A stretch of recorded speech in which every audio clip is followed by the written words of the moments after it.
दोस्तों आजकल पेरेंट्स इतने ज़्यादा अपनी लाइफ में बिजी हो गए हैं, वे बच्चों के हाथ में इतने इतने महंगे मोबाइल दे देते हैं और वे अपनी लाइफ में इतना इन्वॉल्व हो गए हैं कि उनका इस ओर बिल्कुल ध्यान नहीं रहता कि बच्चे मोबाइल में क्या देख रहे हैं, वे किससे दोस्ती कर रहे हैं और किस राह पे उनके बच्चे जा रहे हैं। इस ओर उनका ध्यान रहता ही नहीं है। और जब बच्चे बर्बादी की ओर आगे तक पहुंच जाते हैं, उसके बाद वो ध्यान देते हैं तो बच्चे हाथ से निकल जाते हैं।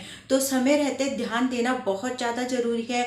और ये जो वीडियो है दोस्तों बहुत ज़्यादा यूज़फुल है आप लोगों के लिए, क्योंकि इसमें ऐसी घटना मैं आपको बताने जा रही हूँ। ऐसी सत्य घटना के ऊपर ही जो कहानी है आज की, वो बहुत ही ज़्यादा आप लोगों की यूज़फुल है। तो इस वीडियो को ज़्यादा से ज़्यादा शेयर करें, क्योंकि घटना सुनने के बाद दोस्तों आप लोग बिल्कुल दंग रह जाने वाले हैं कि ऐसा कैसे हो सकता है। तो घटना जो है बहुत ज़्यादा विचित्र है और वीडियो को फैमिली और फ्रेंड्स में ज़रूर शेयर करें, क्योंकि वीडियो जो है बहुत ज़्यादा यूज़फुल है। तो चलिए हम नमस्कार दोस्तों, मैं रिपोर्टर हिमानी। तो चलिए आज की जो हमारी कहानी है, जो उत्तर प्रदेश के कानपुर जिले के छोटे से गांव की कहानी है। और जो पूरी कहानी आप सुनेंगे तो आप बिल्कुल दंग रह जाएंगे, क्योंकि कहानी आपने ऐसी कभी नहीं सुनी होगी। ऐसी जो आपकी आज जो घटना मैं आपको बताने वाली हुई घटना आपने पहले कभी नहीं सुनी होगी। बहुत दंग करने वाली घटना है। तो दोस्तों घटना की शुरुआत यहाँ से होती है कि एक महिला अपनी 5 साल की बच्ची के साथ थाने में रिपोर्ट दर्ज कराने आती है। वह भागी भागी सीधी अंदर चली जाती है। तो पुलिस का एक जो कांस्टेबल रहता है वो उससे पूछता है कि आपको क्या दिक्कत है, कैसे आप डायरेक्ट अंदर जा रहे हो। तो बताती है कि मुझे रिपोर्ट लिखवानी है। फिर जो और पुलिस अफसर वगैरह बैठे रहते हैं उनके उससे मिलवाया जाता है। वो बोलती है मुझे रिपोर्ट लिखवानी है क्योंकि मेरी जो छोटी बच्ची है इसके साथ में रेप हुआ है। तो वो लोग दंग रह जाते हैं, 5 साल की बच्ची का किसने रेप किया। फिर वो उसको बैठाते हैं, पूरी घटना पूछते हैं तो बताते हैं कि मेरी बेटी बाहर खेल रही थी और जब वह घर में आई तो इस प्रकार से इसके नीचे बॉडी से खून निकल रहा था, इसके कपड़े अस्त व्यस्त, बाल अस्त व्यस्त हो रखे थे। तो मैंने इससे पूछा तो इसने मेरे को पूरी घटना बताई, ऐसे ऐसे बताई। जो घटना बच्ची ने बताई उसने पुलिस वाले को पूरी बात बताई। तो वो बात सुनने के बाद वो मतलब उस बच्ची को है हॉस्पिटल भेज देते हैं और उस महिला के साथ मौके पे जाते हैं, उसके घर जाते हैं जहाँ पे ये घटना की गई थी। मतलब वह उन्हीं के घर पहुंच जाते हैं पुलिस वाले जिसके घर के व्यक्ति ने घटना की थी। तो वहां जाके पूछते हैं कि कौन है व्यक्ति जिसने रेप का कांड किया है। पुलिस वाले जब वहां पूछते हैं तो उसके जो मम्मी पापा रहते हैं लड़के के, उस लड़के की तरफ इशारा करते हैं कि इसने किया है। तो वो देखकर दंग रह जाते हैं कि तो 7 साल का बच्चा है, ये कैसे कर सकता है। तो वो जो महिला थी बच्ची की माँ बोलती है कि इसी ने ही किया है। तो बहुत दंग रह जाते हैं। उसके बाद में जो लड़के के माँ बाप बोलते हैं कि हमारा इतना छोटा बच्चा है, ये कैसे कर सकता है।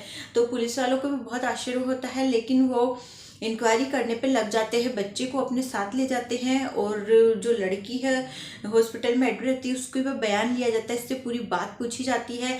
और की जब मेडिकल रिपोर्ट आती है तो पता चलता है कि बच्ची के साथ में सही में ही रेप हुआ है।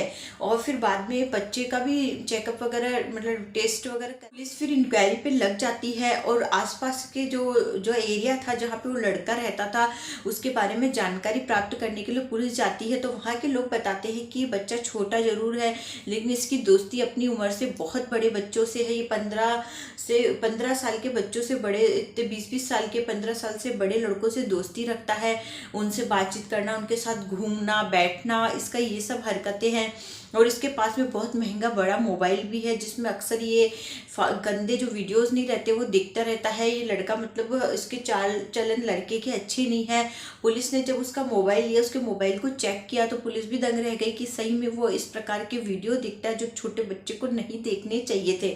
तो पुलिस भी बहुत ज़्यादा दंग रह जाती है कि इतना छोटा बच्चा किस हद तक आगे निकल गया है। और इनके पेरेंट्स को तो इस चीज़ की खबर ही नहीं कि हमारा बच्चा किस गलत राह पे जा रहा है, इसका आगे चल के नतीजा बहुत बुरा भी हो सकता है। तो पूरी जांच से पता चला कि जो बच्चा है बड़े बड़े लड़कों से दोस्ती रखता है, वो लोग आपस में जो बातें करते हैं गर्लफ्रेंड बॉयफ्रेंड की या कुछ भी वह सुनता है। और बड़े बच्चे जिस आपकी अपनी उम्र वाली कैटेगरी की बातें करते हैं तो वो उसी के माइंड में आती है और उस हिसाब से बच्चा उसी हिसाब से ग्रो हो रहा है। वो ऐसी बातें सुनकर अपने आप को बड़े बच्चों के जैसे समझ रहा है और ऐसे ही काम कर रहा है। तो उसकी मेंटलिटी सोच वैसी ही बन गई है।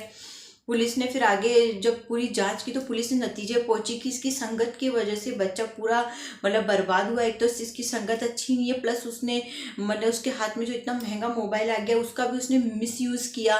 तो ऐसी कई चीज़ें ऐसी हुई जो पुलिस को मतलब पता चला।